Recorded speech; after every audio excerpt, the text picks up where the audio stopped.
পৌষ সংক্রান্তির শুভ দিনে মহাদেবের শিবলিঙ্গ অর্পণ করুন এই একটি জিনিস, তার সাথে একটি ফুল এবং একটি ফল যদি ভগবান বিষ্ণুদেব এবং মা লক্ষ্মী দেবীকে নিবেদন করতে পারেন বা অর্পণ করতে পারেন, জীবনে নানা রকম শুভ প্রভাব পড়বে। তার সাথে কিন্তু অবশ্যই সূর্যদেবকে যখন জল অর্পণ করবেন কি নিয়ম মেনে করবেন এবং কোন পাঁচটি কাজ আমাদের জীবনে অশুভ সংকেত বহন করে নিয়ে আসবে এবং কোন পাঁচটি কাজ জীবনে নানা রকম শুভ প্রভাব ফেলবে। দান করা কিন্তু অত্যন্ত শুভ বলে মনে করা হয়। তাই মকর সংক্রান্তির দিন কি কি দান করলে জীবনে শুভ প্রভাব পড়বে এবং কি কি দান করা অত্যন্ত অশুভ বলে মনে করা হয় সেগুলো কিন্তু এই ভিডিওর মধ্যে আলোচনা করব। প্রথমেই আমি বলি কোন পাঁচটি কাজ জীবনে অশুভ প্রভাব ফেলতে পারে। যেমন ধরুন, আপনি এই দিন ভুল করেও কিন্তু দূরপথে যাত্রা করবেন না। এই দিন দূরপথে যাত্রা করাটা অত্যন্ত অশুভ বলে মনে করা হয়। গাছ কাটা থেকে বিরত থাকুন মকর সংক্রান্তির শুভ দিনে। গাছ থেকে ফুল তোলাটাও কিন্তু অত্যন্ত অশুভ বলে মনে করা হয়। অতিরিক্ত রাগ করবেন না, কাউকে কঠোর কথা বলবেন না এই দিন। এর ফলে তার দিনটা খারাপ কাটবে, আপনার দিনটাও খারাপ কাটবে।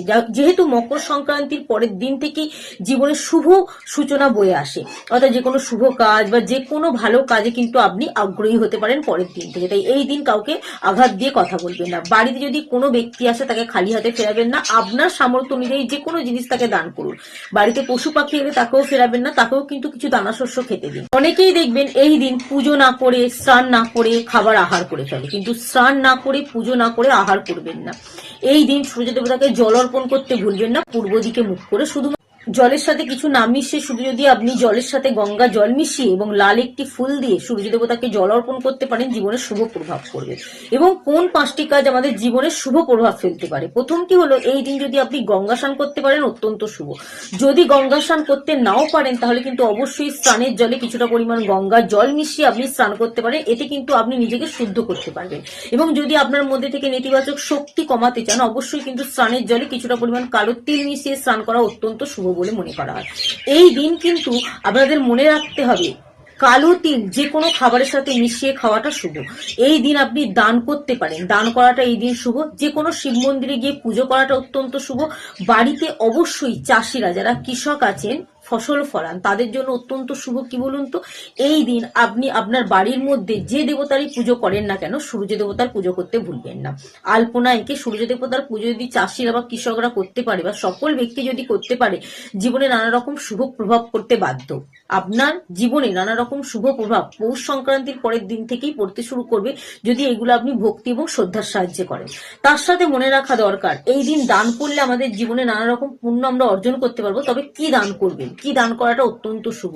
এই দিন যদি আপনি গরিব ব্যক্তিদের ঘি দান করতে পারেন, অত্যন্ত শুভ ফলাফল কিন্তু আপনি জীবনে লাভ করতে পারবেন। এবং যদি মনে হয় বড় বাবার অশুভ দৃষ্টি আপনার উপর পড়েছে, বড় বাবার কৃপা আপনি পেতে চান, অবশ্যই কিন্তু এই দিন কালো তিল গুড় দান করতে ভুলবেন না। শীতের পোশাক যদি আপনি দান করতে পারেন অত্যন্ত শুভ। সব কটা তো দান করা সম্ভব নয়, যেটা মনে হবে আপনার সেটা আপনি দান করতে পারেন।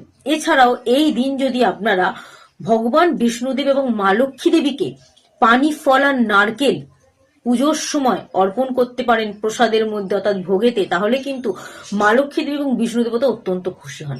এই দিন পদ্ম ফুল দিয়ে মা লক্ষ্মী দেবীকে পুজো করলে বা যে কোনো মন্দিরে মা লক্ষ্মী দেবী বা বিষ্ণু দেবতার মন্দিরে যদি আপনি পদ্ম ফুল নিবেদন করে আসতে পারেন, তাহলেও কিন্তু জীবনে নানা রকম শুভ প্রভাব পড়ে। এই দিন পদ্ম ফুল দিয়ে মা লক্ষ্মী দেবীকে পুজো করলে মা লক্ষ্মী দেবী আমাদের সংসারে স্থিরভাবে বসবাস করতে শুরু করে।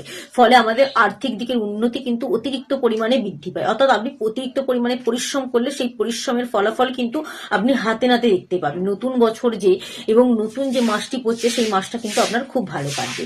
এই দিন সকালে ঘুম থেকে উঠে সকাল 8টার মধ্যে আপনি যদি যে কোনো মহাদেবের মন্দিরে গিয়ে পুজো করতে পারেন এবং পুজোর সময় কি অর্পণ করতে ভুলবেন না।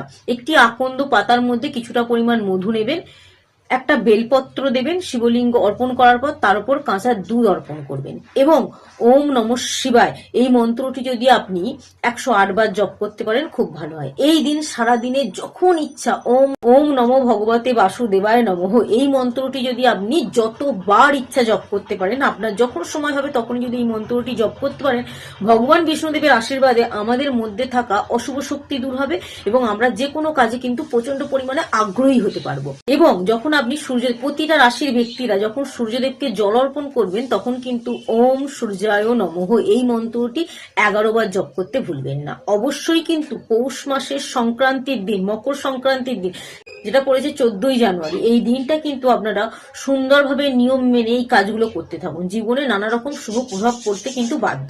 তবে যদি মনে হয় ভিডিওটা আপনার ভালো লেগেছে, ভিডিওটা থেকে কিছু শিখতে পেরেছেন, কিছু জানতে পেরেছেন, অবশ্যই ভিডিওটা বন্ধু বান্ধব আত্মীয় স্বজনদের মধ্যে শেয়ার করুন যাতে তারাও জানতে পারে।